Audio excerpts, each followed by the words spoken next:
Donc, aujourd'hui, il m'a été demandé de vous apporter la prédication, donc dans la continuité de notre série destinée à plus.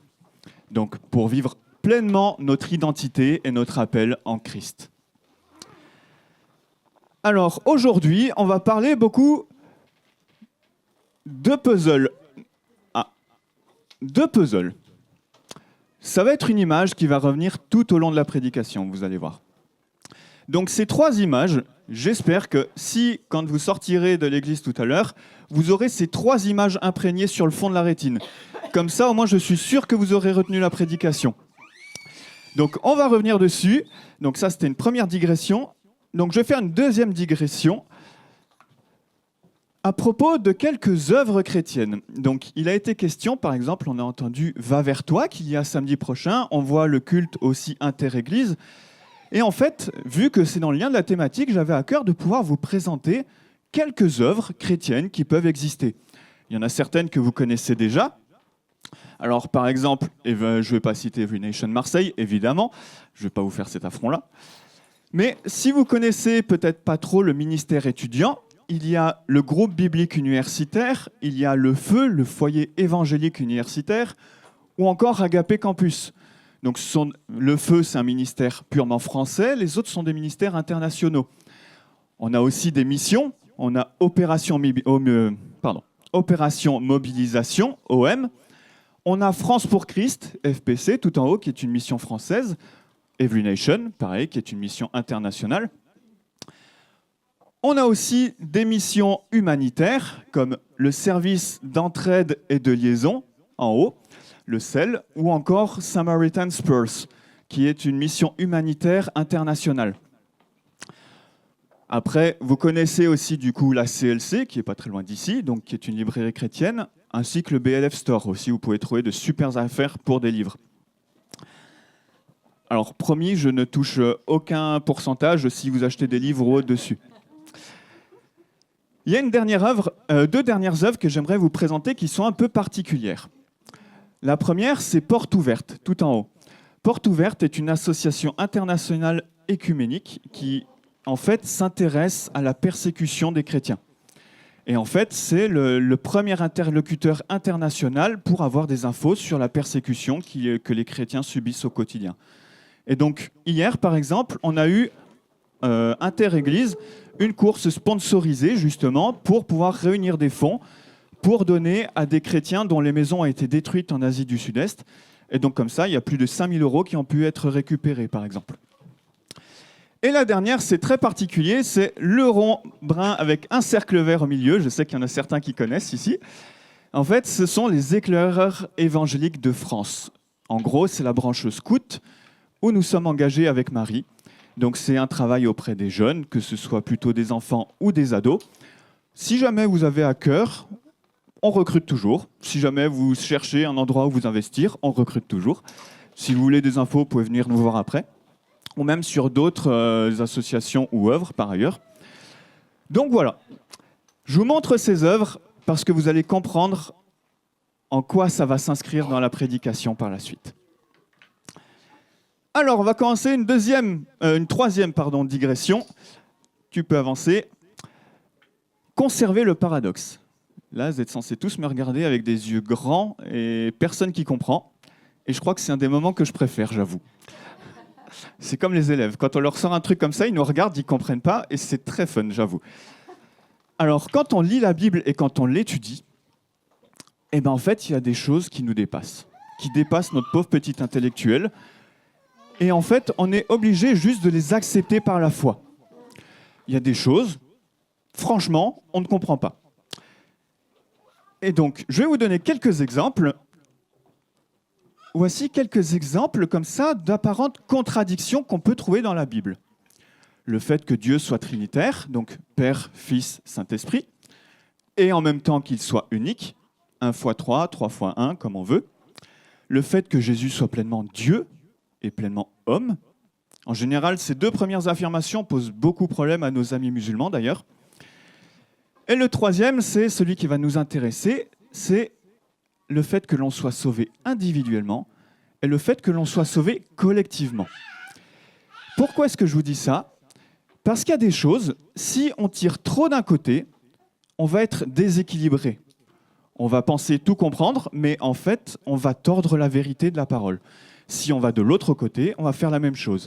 Et en fait, il y a des choses, on ne comprend pas forcément comment ça s'articule. Il n'empêche qu'il faut garder ces deux choses en tête. Donc aujourd'hui, on va voir le fait que nous sommes sauvés individuellement, mais aussi collectivement, et que nous sommes appelés individuellement et appelés collectivement. Il y a d'autres doctrines comme ça qu'on aurait pu voir, mais ce n'est pas le sujet. Alors, aujourd'hui, on va se pencher sur la lettre aux Éphésiens. C'est une lettre que j'aime énormément, parce que si vous voulez un livre de la Bible où on voit le plan de Dieu pour l'humanité, c'est le livre qu'il vous faut. Dedans, on voit Dieu qui nous révèle ce qu'il a prévu de faire pour l'humanité. Donc, un petit peu de contexte. Dans les chapitres 1 à 3 d'Éphésiens, donc le début, la première partie de la lettre, Paul explique comment Dieu veut se racheter un peuple de toutes les nations et de toutes les tribus, à travers tous les âges. Toutes ces personnes, aussi différentes qu'elles soient, il n'en fait qu'un seul peuple. Et il explique aussi quelles sont toutes les bénédictions pour ce peuple. Dans une deuxième partie, donc les chapitres 4 à 6, il explique comment entretenir l'unité dans ce peuple aussi diversifié qu'il soit. Et donc aujourd'hui, on va se baser sur le passage d'Éphésiens 4, 1 à 16, qui est pile poil, j'aime bien les pivots comme ça dans les livres bibliques, parce que ça fait toujours un peu la transition. En fait, on va voir des applications très pratiques et en même temps des explications sur comment ces choses s'articulent. Alors, on va voir le plan. Donc, on va commencer par lire les versets 1 à 6, où on va voir qu'il y a une seule vocation pour tous les chrétiens, une vocation collective, tous ensemble. Ça correspondra à notre première image. Ensuite, une vocation individuelle. Donc là, chacun d'entre nous a une vocation aussi très particulière que Dieu lui confie. Et donc là, c'est le fait que chaque pièce de puzzle, elle peut avoir la même forme ou la même couleur qu'une autre, mais pourtant elle sera unique par rapport aux autres. Et notre troisième partie, ce sera le but de cette vocation individuelle. Et donc c'est ce qu'on voit, c'est le puzzle complètement assemblé. Alors, je vous propose de commencer avec une vocation unique ou collective. Cette image, vous allez la retenir parce qu'elle signifie qu'on a eu le privilège d'être une pièce de puzzle. Ça peut sembler bête, mais de base, naturellement, nous ne pouvons pas faire partie du grand puzzle que Dieu est en train de construire. Alors, on va lire les versets 1 à 6 d'Éphésiens 4. Je vous encourage donc, moi, le prisonnier dans le Seigneur, à vous conduire d'une manière digne de l'appel que vous avez reçu. En toute humilité et douceur, avec patience, supportez-vous les uns les autres dans l'amour. Efforcez-vous de conserver l'unité de l'esprit par le lien de la paix. Il y a un seul corps et un seul esprit, de même que vous avez été appelés à une seule espérance par votre vocation. Il y a un seul Seigneur, une seule foi, un seul baptême, un seul Dieu et Père de tous. Il est au-dessus de tous, agit à travers tous et habite en nous tous. Ce genre de passage, on pourrait passer quelques prédications dessus, on est bien d'accord. Et ça, ce n'est qu'un bout du texte complet. Donc, on va devoir passer sur des parties. Alors, un petit peu de contexte. Paul a écrit cette lettre aux Éphésiens. Il n'y a plus d'Éphésiens actuellement, ils sont tous morts. Mais en fait, il écrivait aux Éphésiens, mais pas que. C'était une lettre qu'il envoyait à une église, mais qui allait tourner un petit peu. Et premièrement, donc la ville d'Éphèse, c'était une ville qui était très riche. C'était une ville qui était située sur des voies romaines importantes, donc qui recevait du commerce, mais aussi du coup qui était très multiculturelle. Ça tombe bien comme notre église. Notre église est quand même très variée. La ville d'Éphèse, donc, elle avait une des 7 merveilles du monde, le temple d'Artémis, qui était un lieu d'idolâtrie païenne, donc grecque. Et en fait, donc, l'église qui était à Éphèse était constituée de personnes grecques qui venaient de cette culture païenne, de cette idolâtrie envers Artémis, et aussi de personnes qui étaient potentiellement romaines, mais aussi juives. Autant dire que ça faisait un beau pot pourri qui risquait d'exploser à n'importe quel moment. Et donc, c'est pour ça que Paul, il a commencé par cette lettre d'Éphésiens, par le fait que l'Église universelle soit si grande et si diversifiée, mais unie. Et après, il donne des conseils très pratiques à ce sujet pour conserver l'unité. Alors, le fondement de notre vocation individuelle en tant que chrétien, c'est-à-dire ce que Dieu veut spécifiquement pour chacun d'entre nous, en fait, c'est un appel qui est lancé à tous. On se doit de placer notre foi en Jésus-Christ. Là, j'enfonce une porte ouverte, mais qui est peut-être pas forcément si ouverte que ça pour tout le monde. On va parler beaucoup de vocation personnelle, du plan que Dieu a pour nous ce matin. Mais en fait, si vous n'avez pas placé votre foi en Jésus, ça ne sert à rien. Donc c'est pour ça que je préfère juste reposer ça. Et c'est pour ça que Paul parle de ça. Donc notre premier appel, c'est pouvoir faire partie du puzzle, être une pièce du puzzle, donc être sauvé. Alors, on va beaucoup parler de pièces de puzzle. On pourrait s'imaginer que Dieu va nous utiliser comme des marionnettes, nous manipuler. Parce que puzzle, ça fait genre, on prend une pièce, on la place à tel endroit, et puis voilà. Sauf que pas du tout. Chaque pièce de puzzle est unique au sein d'un magnifique puzzle qui a été réfléchi et construit par le Créateur tout-puissant et parfait. La valeur de la pièce unique n'empêche pas la valeur du puzzle parfait, et la valeur du puzzle parfait n'empêche pas la valeur de la pièce unique. Vous comprenez pourquoi je disais qu'il faut toujours garder un paradoxe entre, là on va parler du fait du moi, et on va parler de nous tous. Donc c'est pour ça qu'il y a toujours besoin de se rappeler que Dieu nous donne une valeur individuelle, mais il nous donne une valeur collective. Notre identité, on l'a vu au cours des dernières prédications de cette série, c'est que nous sommes des enfants de Dieu rachetés à très grand prix, c'est-à-dire au prix du sang de Jésus, pour vivre une relation avec Dieu et pouvoir le servir en tant qu'individu, mais aussi en tant que peuple uni. Je sais, les phrases sont longues et denses. Je répète. Nous sommes des enfants de Dieu rachetés à très grand prix, c'est-à-dire le sang de Jésus-Christ, pour vivre une relation avec Dieu, pouvoir le servir en tant qu'individu, mais aussi en tant que peuple uni. Dans ce passage, Paul nous dit qu'il y a un seul corps, l'Église, un seul esprit, le Saint-Esprit, une seule espérance liée à notre vocation, c'est-à-dire la vie éternelle. Notre espérance, c'est de pouvoir vivre éternellement en présence de Dieu tous ensemble. Un seul Seigneur, Jésus-Christ. Une seule foi, la foi en Jésus-Christ. Un seul baptême, le baptême en Jésus-Christ. Et un seul Dieu et Père de tous. Et donc, grâce à ce salut personnel que l'on peut tous avoir en Jésus, on peut être en communion les uns avec les autres. Nous sommes devenus frères et sœurs. Alors, Amber a déjà fait la moitié de la prédication tout à l'heure lors de la transition, c'est impressionnant. Mais effectivement, nous sommes frères et sœurs, nous sommes une famille. Et ça, c'est seulement grâce à ce salut. Et c'est vrai maintenant, nous, dans cette pièce. Mais c'est vrai avec tous les croyants du monde qui sont vivants actuellement, mais ceux qui sont morts et ceux qui seront croyants un jour. Le peuple de Dieu est encore en train d'être construit. Et c'est essentiel, on pourrait se dire, à quoi ça sert l'Église en fait ? Enfin, moi en tant que chrétien, je suis sauvé. À quoi ça me sert de faire partie d'une église locale ou de faire partie de l'Église ? Je m'en fiche, je vais au paradis. En fait, c'est essentiel parce que le but ultime de Dieu, justement, c'est pas juste de nous sauver, nous, pour qu'on soit des personnes, chacune dans notre coin. Il nous a sauvés pour former un peuple uni.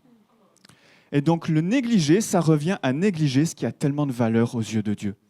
Pour rappel, le peuple de Dieu, l'Église avec un grand E, celle qui est composée de tous les croyants de tous les âges, c'est celle qui est appelée l'épouse de Jésus-Christ dans l'Apocalypse. Elle est précieuse à ses yeux, donc elle doit être précieuse à nos yeux. Et encore une fois, il va falloir faire preuve d'équilibre. Au début de notre foi, on a tous besoin de passer par un temps de guérison. On a tous des lourds bagages dans notre vie, qu'on vienne de familles chrétiennes, pas chrétiennes, à cause de nos relations ou pas, peu importe. Et donc, pour pouvoir guérir, il est nécessaire de s'attacher à toutes les promesses de Dieu, notamment celle de faire partie de sa famille. Le truc, c'est que guérir, c'est le chemin. On en a beaucoup parlé dans cette série de prédications, et c'est le chemin. Il n'est absolument pas à négliger, mais ce n'est pas le but pour autant. Le but, c'est le salut d'un peuple racheté par le précieux sang de Jésus, peuple transformé en profondeur pour célébrer la gloire de la grâce de Dieu. Au chapitre 2 des Éphésiens, Paul nous dit que nous sommes ressuscités ensemble et que Dieu nous a fait asseoir tous ensemble dans les lieux célestes. Je n'ai pas été sauvé, moi, pour vivre ma petite vie dans mon coin. J'ai été sauvé pour que je puisse apprendre à vous connaître, que vous puissiez apprendre à me connaître et que l'on vive une vie de famille tous ensemble.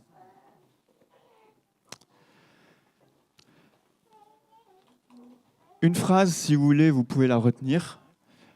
Le salut est individuel, mais à visée collective. Je répète. Le salut est individuel, mais à visée collective.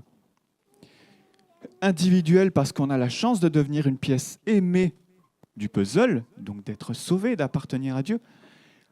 Et collective, car la finalité de la pièce de puzzle, c'est pas de rester dans son coin. C'est pas de prendre la place d'une autre, mais au contraire, tous ensemble, de construire une fresque bien plus belle et bien plus glorieuse. Donc, le salut est individuel, mais à visée collective. Donc ça s'oppose très fortement aux valeurs individualistes de l'Occident. Actuellement, ça nous parle, ça nous choque presque de se dire, mais en fait, j'ai été sauvé, mais j'ai été sauvé pour faire partie de quelque chose de plus grand, en fait. Pour les chrétiens d'il y a 2000 ans, c'était normal. Ça leur parlait. Mais nous, notre société occidentale a tendance à être très individualiste. Ah. Coucou. Pas de problème. Actuellement, je ne vis plus pour moi, mais je vis pour quelque chose de bien plus grand que moi. Je ne vis plus pour moi, mais je vis pour quelque chose de bien plus grand que moi. Donc, chrétien, si tu as besoin de guérir, guéris par la grâce de Dieu. Attache-toi à ses promesses. Prends le temps nécessaire. Mais ne reste pas focalisé sur ta guérison. Parce que ce n'est pas le but. Le but, c'est de s'entraider les uns les autres, de s'édifier. Et on va revenir là-dessus. Alors, comment est-ce qu'on peut vivre tout ça ? Eh bien, au verset 2 et 3, Paul nous rappelle, et il rappelait aux Éphésiens, qu'ils devaient vivre d'une manière digne de leur identité. Comment est-ce qu'on peut vivre d'une manière digne de l'identité enfant de Dieu ? Eh bien, en marchant avec le Seigneur avec humilité, douceur et patience, en se supportant les uns les autres avec amour. Ça, c'est le plus dur, je suis désolé, mais c'est carrément le plus dur, se supporter les uns les autres avec amour. Et en nous efforçant de conserver l'unité par le lien de la paix.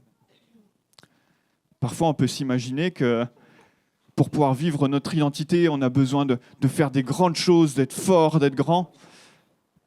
Paul nous rappelle que nous devons marcher avec Jésus avec humilité, douceur et patience, que l'on doit s'aimer les uns les autres et chercher l'unité et la paix.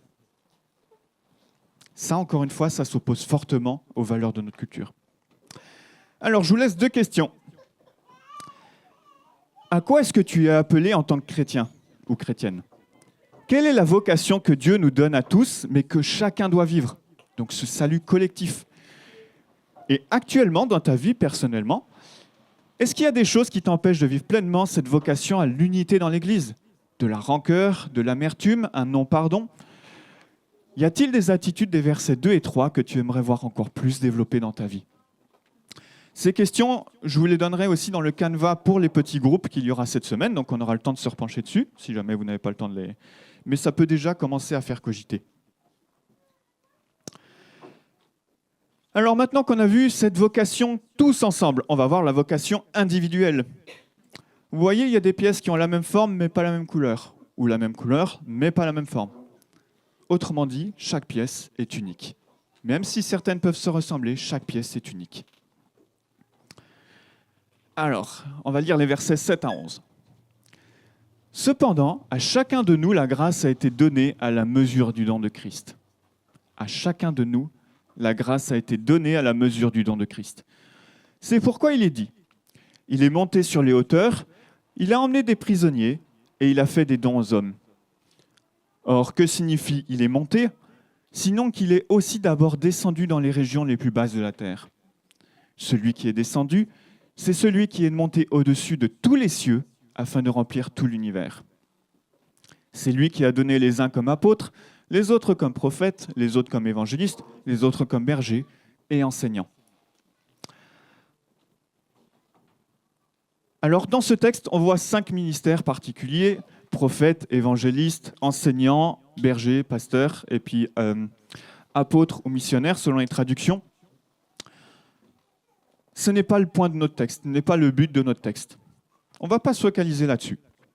Le point essentiel, c'est que nous sommes tous sauvés, que nous sommes tous appelés à la même chose par notre salut, et pourtant Dieu nous confie des dons et des ministères qui sont divers et variés. Comme un puzzle, comme des pièces qui s'assemblent, elles ont toutes le même but de s'assembler, mais chacune avec ses particularités, ça va s'assembler avec une autre pour former de quelque chose d'encore plus grand. Et ça, c'est vrai pour chacune et chacun d'entre nous. À chacun de nous, la grâce a été donnée. Donc Jésus donne à chacun de ses rachetés des talents, des dons, un ministère personnel. Chacun a une vocation individuelle, c'est-à-dire que Jésus lui-même donne à chacun d'entre nous un cadeau particulier de sa grâce. Aucun de nous n'est inutile. Aucun de nous n'a pas sa place dans le puzzle. C'est une vocation commune à tous. La vocation commune à tous, c'est-à-dire le salut en Jésus, ce n'est que la base. Parce que maintenant, on parle d'un moyen pour grandir tous ensemble dans l'unité. Et ce moyen, c'est Fiona, Geneviève, Marie, Meva, Philippe, moi, chacun d'entre nous. Nous sommes le moyen de grandir dans l'unité les uns avec les autres. Chaque pièce de puzzle a sa place à elle, car elle est unique. Et donc, vous comprenez que les œuvres que je vous ai présentées en introduction, ce n'était qu'un tout petit bout, juste pour vous montrer ce qui peut se faire. Ce n'était qu'une dizaine de choses qui existent, et chacune de ces œuvres regroupe des dizaines et des dizaines de milliers de croyants qui sont impliqués. Et en fait, uniquement pour le milieu évangélique, on compte des dizaines de milliers d'œuvres comme ça qui existent. À Marseille, on aurait pu citer les cafés chrétiens, on aurait pu citer le collectif d'entrepreneurs chrétiens. Il y a tellement de choses qui se font. Chacun a sa place et son rôle à jouer dans l'Église. Et que ce soit au sein de l'Église locale, donc ici, quand on est réunis ensemble, que ce soit dans l'Église en Europe ou dans l'Église dans le monde, ou alors simplement dans le monde qui ne connaît pas Dieu. On a une place, peu importe là où Dieu nous place. Paul parle aussi de l'Église comme d'un corps, et on voit ça notamment en Romains 12, versets 3 et 8. Alors on ne va pas lire le texte pour ne pas perdre trop de temps. La référence, c'est Romains 12, 3 et 8, si vous voulez relire et vérifier chez vous. D'ailleurs, il en parle aussi dans ce passage du corps qu'est l'Église. Et en fait, chaque croyant est un organe. Moi, je suis prof de physique-chimie, comme Fernand, mais aussi de SVT. Et j'avoue que ça me parle, moi, les organes. Chaque organe a un rôle. On pourrait penser, si je me coupe le petit orteil, c'est pas grave. Si on coupe le petit orteil, le dos va grandement en pâtir. Si on coupe des organes internes, le corps va commencer par dysfonctionner. Chacun a un rôle, une fonction très particulière, et chacun doit vivre ce rôle et cette fonction. Et justement, Paul en parle aussi dans Romains 12, il dit, est-ce que le pied voudra être les oreilles, par exemple? Ou est-ce que l'œil voudra être la bouche? Non. C'est comme la pièce de puzzle qui fait le coin, pourquoi est-ce qu'elle voudrait être celle du centre? On a tous notre rôle et notre place. Et pour que ta vocation personnelle, la place où Dieu te place, oui, c'est un peu redondant, mais l'endroit où Dieu te place, toi, spécifiquement, en tant qu'individu, qu'elle soit sacrée, qu'elle soit bonne devant Dieu, il faut qu'elle soit soumise aux règles de Dieu et de son royaume. Il est nécessaire de se soumettre à la volonté de Dieu pour pouvoir accomplir le rôle que Dieu nous confie. Cela, il peut s'agir de l'endroit où Dieu te veut, Par exemple, Nadine et Tobias nous ont parlé la semaine dernière de l'Afghanistan, où ils disaient justement, on n'avait pas envie. Franchement, je comprends, ça m'est arrivé aussi. Il y a des endroits où Dieu nous veut et qu'on n'a pas envie d'aller. Du temps de Dieu aussi. Des fois, il nous dit, c'est pas encore le moment. De ce que Dieu veut que tu fasses, ça, on va revenir dessus après. Mais encore aussi la disposition de cœur à avoir. Et ça, on reviendra encore aussi dessus. Dans la Bible, il y a plein d'exemples où on voit des personnes, par exemple Joseph, Moïse, David, Paul, Jésus, même Jésus, qui ont dû prendre un temps avant leur ministère pour pleinement se consacrer à Dieu. Jésus n'a pas eu besoin d'être transformé, mais les autres, oui, leur cœur a eu besoin d'être transformé auparavant.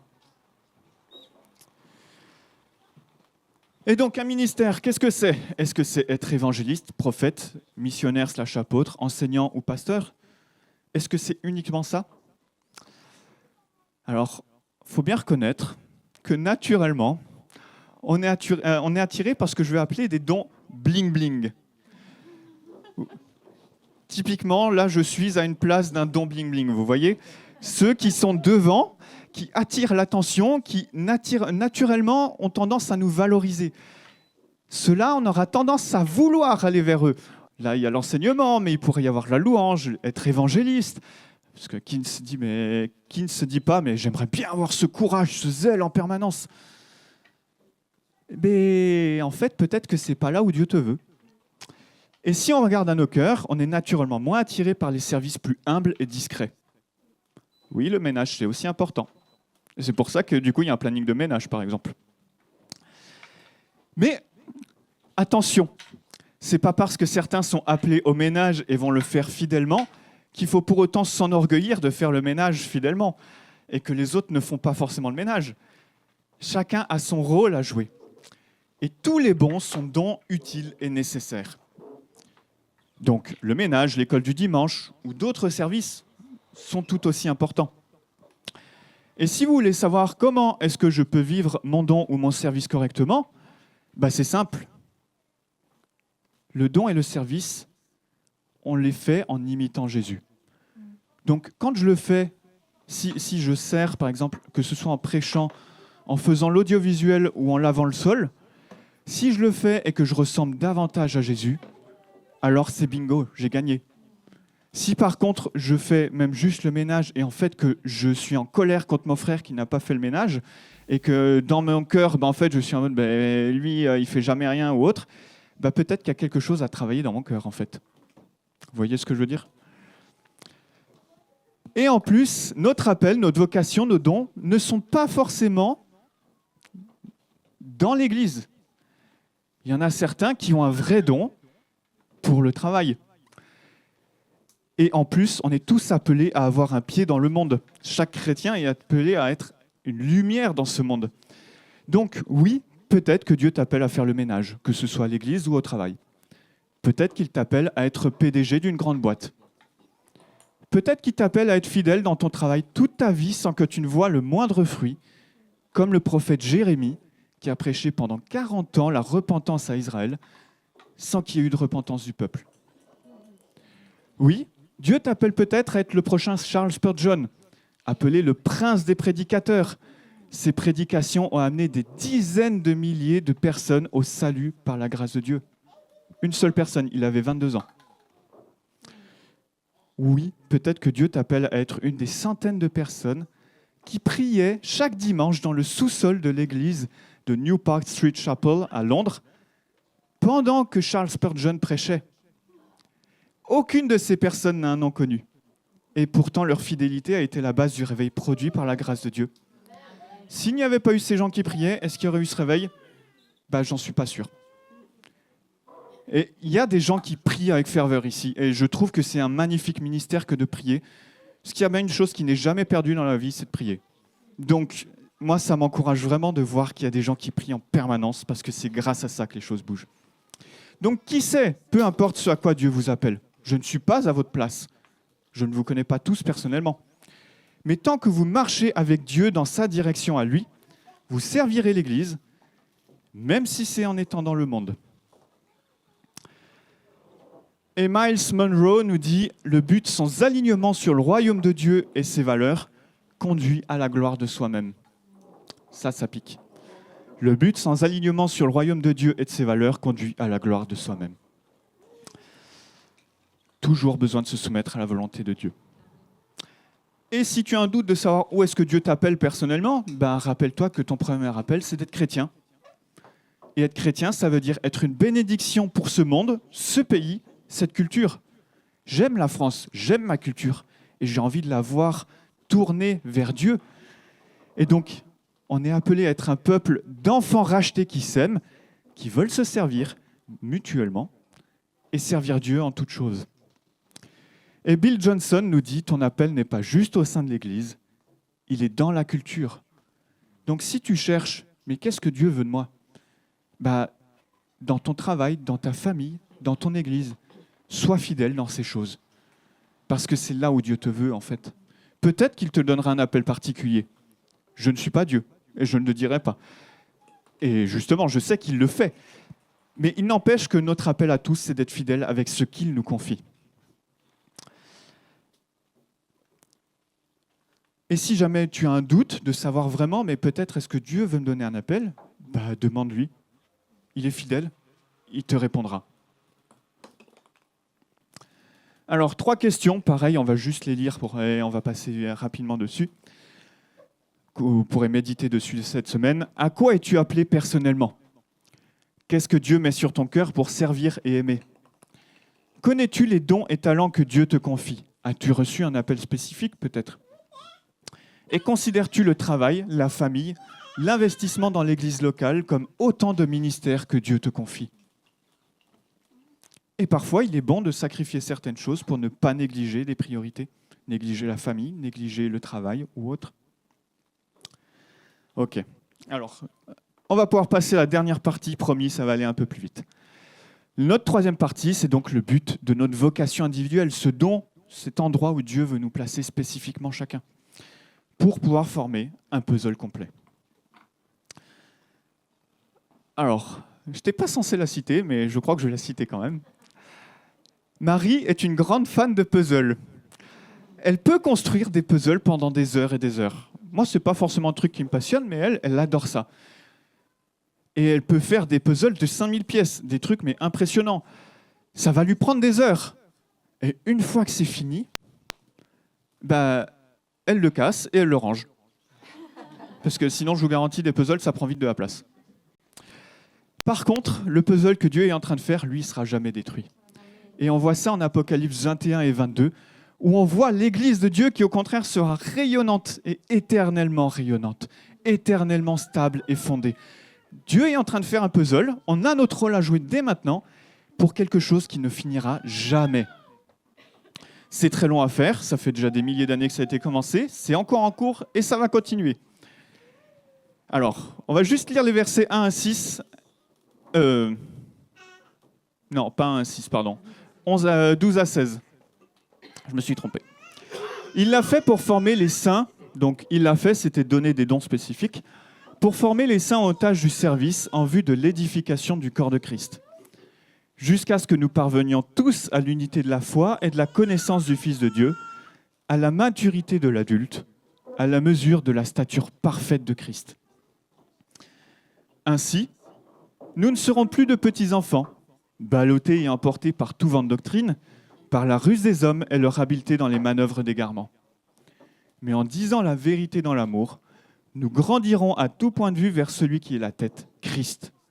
C'est de lui que le corps tout entier, bien coordonné et solidement uni grâce aux articulations dont il est pourvu, tire sa croissance en fonction de l'activité qui convient à chacune de ses parties et s'édifie lui-même dans l'amour. Alors, ouais, le texte est long, j'en ai bien conscience. On ne peut pas voir tout, et il y a des trucs, je le sais qu'en le lisant qu'une seule fois, vous n'arrivez pas à le retenir. Votre défi, le relire pour le petit groupe.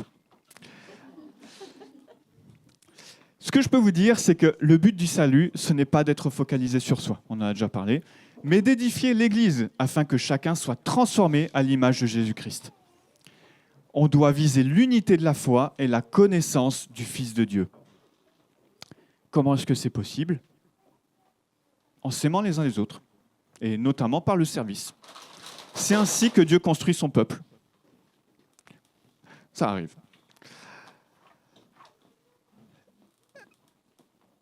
Et donc, une petite punchline que je pense que vous allez retenir. Nous sommes appelés à servir l'Église par notre vocation à l'amour, pas à servir l'amour de notre vocation par l'Église. Je répète. Nous sommes appelés à servir l'Église par notre vocation à l'amour, pas à servir l'amour de notre vocation par l'Église. Alors, vous pourriez dire, t'es bien orgueilleux de dire ça et c'est super dur ce que tu es en train de dire. C'est super dur et je vais vous raconter quand même un petit témoignage personnel. Ça me pique. Ça me parle tout particulièrement. Il y a à peu près 3 ans de ça, j'ai fait, il y a 4 ans, j'ai fait 1 an et demi de temps consacré à Dieu, de service. J'étais dans un café chrétien comme ça, un café où j'ai pu servir des cafés tous les jours. J'étais impliqué dans l'église en parallèle, j'avais une formation biblique, une formation au caractère, etc.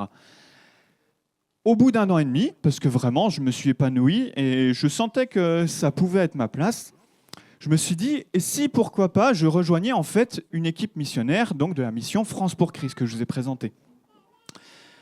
Et donc on a commencé les démarches. J'ai commencé à me renseigner pour faire partie de l'équipe missionnaire, un peu comme Jordan a fait ici, c'est-à-dire de rejoindre l'équipe missionnaire, moi de travailler pour pouvoir apporter un soutien financier, tout en étant un soutien à l'équipe. Super sur le papier. Et en plus, je sais que pour le poste, j'avais le profil adéquat.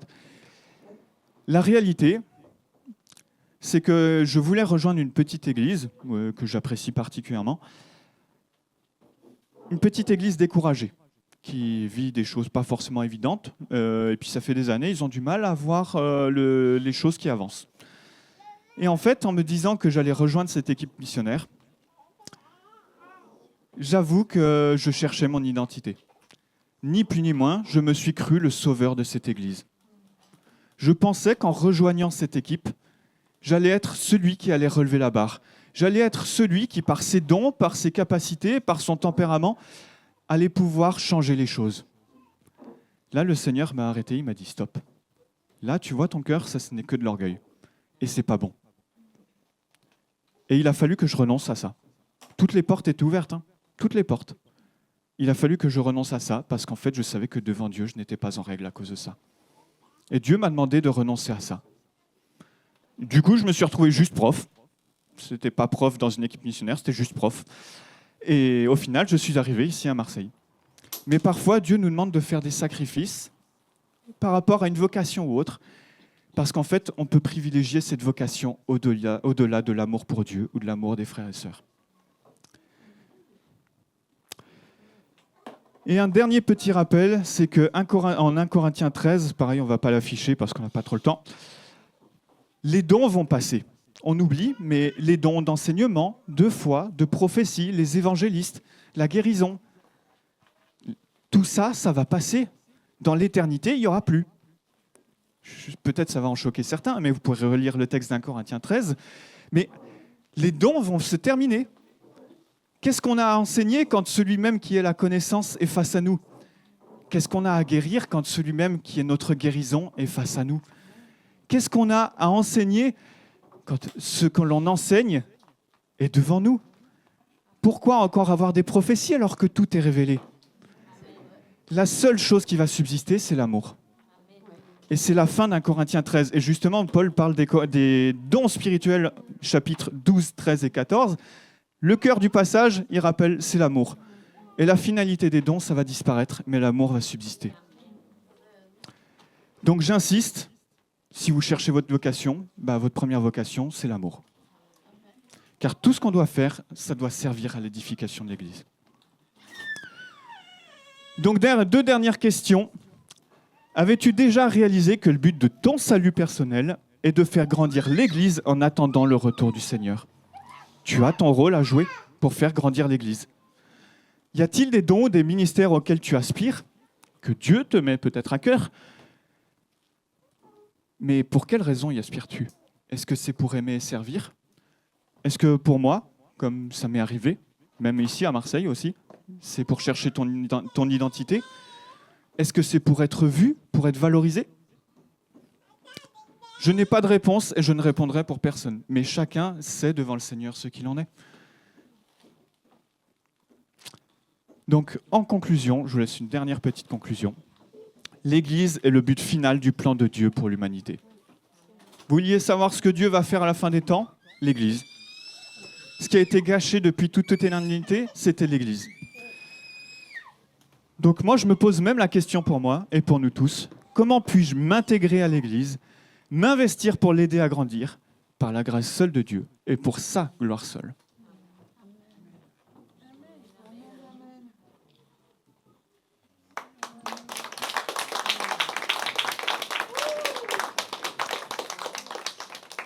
Je vais juste prier.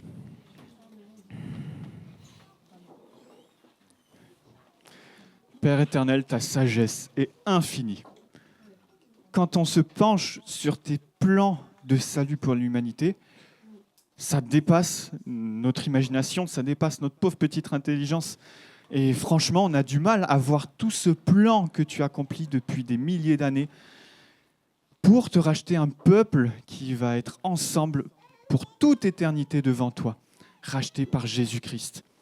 Et Seigneur, c'est tellement beau et tellement merveilleux de voir que, aussi différents que nous étions les uns les autres, incapables de nous aimer par nature, tu nous rends capables de nous aimer. Et on a besoin même les uns des autres. Père, aide-nous à voir ton Église comme toi tu la vois, à être passionné par l'Église parce qu'elle est tellement belle et magnifique. Elle est encore en cours de formation, mais aide-nous à trouver notre place pour comment nous y intégrer, chacun, mais aussi en tant qu'Église locale. Seigneur, merci. Merci parce que nous sommes tous différents. Merci pour mes frères et sœurs. Merci pour les églises locales qui peuvent aussi être très différentes dans leur sensibilité, dans leur forme. Mais nous faisons tous partie du même corps. Et un jour, on sait qu'on va vivre éternellement en ta présence, en présence de Jésus, unis par le Saint-Esprit devant toi. Donc béni sois-tu et à toi seul soit la gloire, notre Dieu. Amen.